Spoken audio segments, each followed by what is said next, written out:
This computation help video deals with subtracting a decimal from a whole number.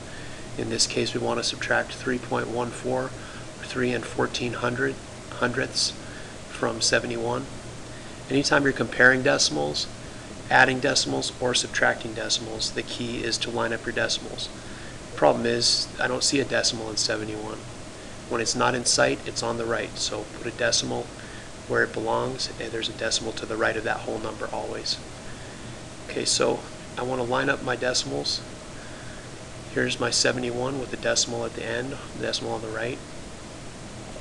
And here's my 3.14. Decimals are lined up, and my numbers, my place values are lined up. I have that 3 underneath the 1, which makes sense because the 3 is in the 1's place, the 1 is in the 1's place. And then to subtract, we want to add zeros so that we have the same number of digits. 71.0 is the same as 71. 71.00 is the same as 71. After the decimal, I can add as many zeros as I need. It doesn't change the value of that 71.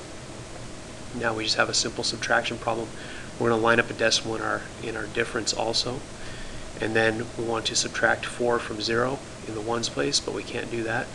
So we want to borrow from the, we want to subtract 4 from 0 in the hundredths place. This is the hundredths place, but I can't do that, so I want to borrow 1 from the tenths place, but there are no tenths, so I need to borrow this 1 from the 1's place, making that a 0, and that one whole number that that 1 from the 1's place that we just borrowed is equal to 10 tenths. So now I have 10 tenths, and now I can borrow 1 tenth from the tenths place, giving me 10 hundredths. Okay, now I can subtract 4 hundredths from my 10 hundredths, giving me a difference of 6 hundredths. I can subtract 1 tenth from my 9 tenths, leaving us with 8 tenths. I cannot subtract 3 ones from 0 ones, so I need to borrow from the tens place, making that a 6, and giving me 10 ones. Now I can subtract 3 ones from my 10 ones, leaving me 7 ones, and then just bring down the 6. This is, it's as if there was a 0 here, and 6 minus 0 is just 6.